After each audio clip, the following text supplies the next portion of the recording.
Good evening everyone, welcome back to my channel. कैसे हैं आप सब लोग? सो होपफुली आप लोग बहुत ही अच्छे होंगे and there is a good news for everyone. आप लोगों ने सुन लिया होगा, अभी तक हर एक यूट्यूब चैनल पे भी देख लिया होगा कि केंद्रीय विद्यालय की तरफ से एक लिस्ट जारी हुई है जिसमें आपको डिटेल्स दी गई हैं कि कितने सारे जो टीचर्स हैं जो पीआरटी की पोस्ट पे काम कर रहे हैं, जिनकी हेड मास्टर की पोस्ट पे प्रमोशन होनी है।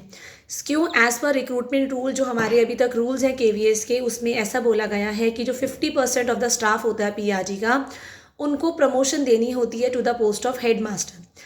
लास्ट टाइम आपको पता है हमारी वैकेंसीज 2022 में देखी गई थी, और उससे पहले भी ऐसे ही हुआ था कि जब भी आपके प्रमोशन के ऑर्डर्स आ जाते हैं, प्रमोशन की लिस्ट आ जाती है, हमें काफ़ी हद तक ये पता लग जाएगा कि हमारी पीआरटी की पोस्ट पे कितनी वैकेंट पोस्ट हैं, कितनी पोस्ट जो है खाली है, और उसी हिसाब से आप लोगों का नोटिफिकेशन आएगा for the new vacancies of केंद्रीय विद्यालय।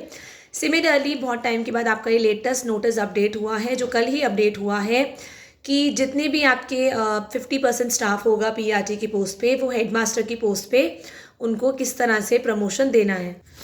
ये हमारे लिए बहुत ही अच्छा सिग्नल है कि हमारी केंद्रीय विद्यालय की वैकेंसीज अब ज़्यादा दूर नहीं है आनी। जैसे कि मैंने आपको पहले भी बताया था, आपको ये vacancies by the month of December और जनवरी देखने को मिल सकती है। हो सकता है कि DSSB की वैकेंसीज जो 20,000 आपको कल ही मैंने बताया, उससे पहले आपको केंद्रीय विद्यालय की वैकेंसीज देखने को मिल जाए। और जैसे कि 2022 में था, आपको पता है कि दिसंबर में ही आपकी नोटिफिकेशन आया था, दिसंबर 2022 में, और आपके एग्जाम्स भी फरवरी मंथ से स्टार्ट हो गए थे।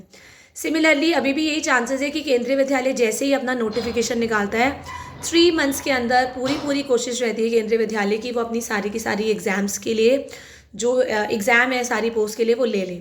आपका लास्ट टाइम एग्ज़ाम मैंने आपको बताया था ऑनलाइन हुआ था, इस बार पूरी पॉसिबिलिटी है कि आपके एग्ज़ाम्स जो होंगे वो ऑफलाइन मोड में होंगे, और 2 से 3 दिन के अंदर आप लोगों के एक पोस्ट के एग्ज़ाम्स हो जाएंगे। क्योंकि आपको पता है कि ऑनलाइन एग्ज़ाम में बहुत ज़्यादा प्रॉब्लम्स आई थी, चीटिंग के केसेस भी आए थे।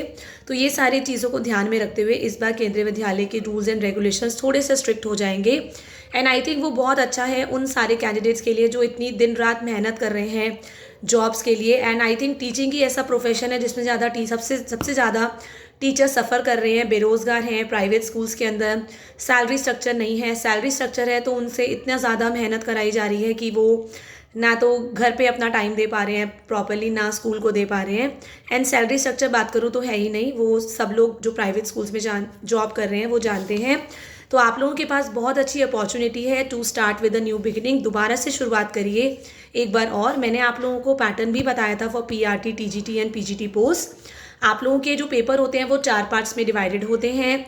जनरल, आपको सबको पता है कि general English, general Hindi, pedagogy, child psychology, आपका थोड़ा जीके हो गई, कंप्यूटर लिटरेसी हो गई, रीजनिंग हो गई। ठीक है, ये सारी चीज़ें आपको हर एक सब्जेक्ट के अंदर देखने को मिलेंगी। चाहे आप पीआरटी के लिए भरें, 10 नंबर की जनरल इंग्लिश हिंदी देखने को मिलेंगी। देन आप लोग देखेंगे 10 नंबर का, आपका 5 नंबर का जनरल अवेयरनेस क्वेश्चंस हो गए, रीजनिंग हो गई, कंप्यूटर लिटरेसी हो गई। 60 मार्क्स की आपको पेडागोजी देखने को मिलेगी in the exam of PRT, और टीजीटी और पीजीटी में आपको ये पेडागोजी 40 नंबर की देखने को मिलती है। ठीक है, तो इस हिसाब से आपको जो सब्जेक्ट्स तो आपको पता ही है कि यस, हमें पता है कि ये तो आना ही आना है, तो हम ये तैयारी पहले से ही कर सकते हैं। Why you are waiting for the notification, कि जब नोटिफिकेशन आएगा तभी हम करेंगे, तो ऐसा नहीं है। नोटिफिकेशन आता ही है, हर दूसरे साल ही आपका केवीएस का नोटिफिकेशन आता है, और 2022 के बाद आपका ये 2024 दूसरा साल ही है। दूसरी चीज़, जहाँ तक सब्जेक्ट की बात हुई, जो आपके पीआरटी वाले हैं, आपको पता है पीआरटी के जो 4 सब्जेक्ट्स हो जाएंगे, आपका हिंदी, इंग्लिश, मैथ्स और ईवीएस। ठीक है, ये 4 सब्जेक्ट्स हैं, आपको पता है आने हैं। ईवीएस में 3rd to 5th की बहुत अच्छी सीरीज़ है ईवीएस के लिए, अध्ययन मंत्रा रोहित वैद्वान सर ने लिए है। आई थिंक वो 3 या 4 घंटे की सीरीज़ है, जिसमें आपके 3 या 4 घंटे या 5-6 घंटे की सीरीज़ है, जिसमें 3rd से लेके 5th तक की बुक सर ने सारी की सारा एक एक चैप्टर कवर कराया है। और अगर आप वो 3-4 घंटे की सीरीज़ देख लेंगे, आप ये मान लीजिए कि 3 to 5 की आपकी पूरी ईवीएस ख़त्म हो गई। ठीक है, फर्स्ट सेकंड की सबको आती है। देन ये अब बहुत अच्छा आपके पास है। देन वो चाइल्ड पेडागोजी भी करा रहे हैं, पेडागोजी के लिए हिमांशी सिंह का चैनल भी बहुत अच्छा है। अध्ययन मंत्रा में देखेंगे वो भी बहुत अच्छा है, जो चैनल है जिसमें आपके सारे कंसेप्ट्स क्लियर किए जाएंगे। देन सब्जेक्टिव की बात करें तो NCERT is the best option. NCERT से बेटर कोई भी बुक्स नहीं है, तो चाहे आप मैथ्स की, हिंदी की, इंग्लिश की, साइंस की जो भी तैयारी कर रहे हैं आप एनसीईआरटी को ध्यान में रख के करिए। जो टीजीटी वाले हैं 12 तक का सिलेबस तो अच्छे से कंप्लीट कर लीजिए। और आपको पता है अगर आप DSSS भी साइंस दें या DSSS भी नेचुरल साइंस दें या DSSS का आपका साइंस दे, पेपर एनसीईआरटी से ही होगा। एनसीईआरटी को अपना मेन सोर्स बनाइए।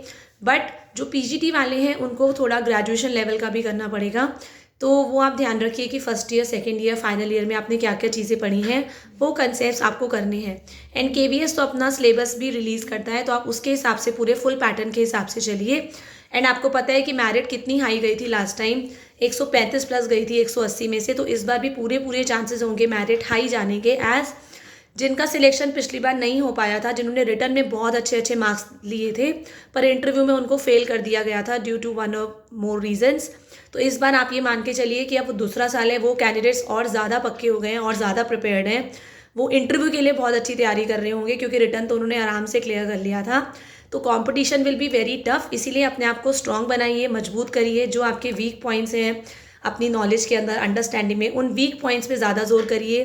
क्या चीज़ में आपके मार्क्स कटे थे, इंटरव्यू में थे तो इंटरव्यू में ज़्यादा फोकस करिए, रिटर्न में था तो रिटर्न में ज़्यादा फोकस करिए। बट येस, अपनी कमज़ोरियों को दूर करने का आपके पास यही बहुत अच्छा मौका है जो वापस नहीं आएगा, और फिर 2024 के बाद आपको वैकेंसी 2026 में देखने को मिलेंगी। एंड एक और बेनिफिट इसमें यह है कि इसमें 10 साल का एज रिलैक्सेशन दिया जाता है केवीएस के अंदर फॉर फीमेल कैटेगरी।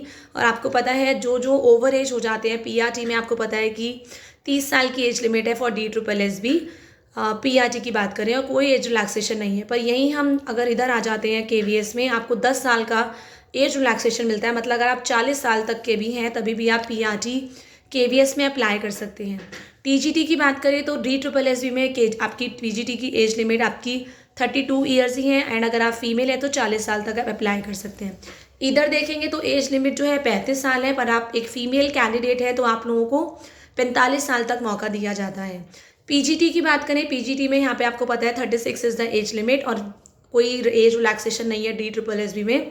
और यहाँ पे देखें तो 40 साल की एज लिमिट है, एंड 10 साल कैलकुलेट आगे कर दें फीमेल के लिए तो वो 50 साल हो जाता है। तो ऐसे जितने भी कैंडिडेट्स जो इस बार DSSS का फॉर्म 2024 में नहीं भर पाए थे और उनकी एज भी निकल गई है, वो सारे के सारे फॉर्म भी वो अब ये केवीएस में भरेंगे। तो काफ़ी टफ कंपटीशन होगा, क्योंकि अब हम DSSS से जो आउट हो जाते हैं एज की वजह से, उनके पास ये केवीएस एनवीएस ही ऑप्शंस बचते हैं। इसीलिए आप लोगों से मेरी यही रिक्वेस्ट है, अगर आप चाहते हैं कि आप गवर्नमेंट स्कूल में टीचर बने तो अपनी स्टडीज़ पे पूरा फोकस करिए। अपने दिमाग के अंदर ये ध्यान में रख के पढ़ाई करिए कि जो भी आप पढ़ रहे हैं आपको कहीं ना कहीं टीचिंग एग्जाम में ज़रूर हेल्प करेगा, चाहे वो केवीएस में करे, चाहे वो DSSS में करे, चाहे वो एनवीएस में करे। बट येस, मेहनत ज़रूर रंग लाती है, चाहे वो अभी लाए चाहे थोड़ा सा देर से लाए, पर लाएगी ज़रूर। So all the best for your preparation till the time. Thank you everyone. Have a nice day.